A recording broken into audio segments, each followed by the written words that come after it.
Салям алейкум.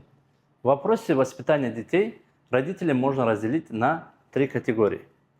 Первая категория – это пожарники. Когда что-то случается, они только тогда подключаются.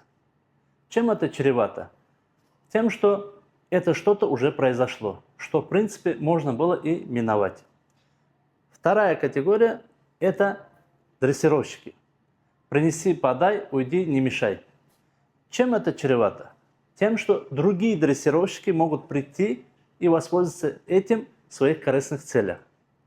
И третья категория – это садовники, которые отбирают зерна, выбирают плодородную землю, сажают их туда, ухаживают за ними, поливают, подсыпают полезные вещества, огораживают от вредных насекомых, проявляют заботу, пока они не вырастут и не начнут давать плоды. А к какой категории относитесь вы? Напишите, пожалуйста, внизу в комментариях. Ва джазакумуллаху хайран за внимание.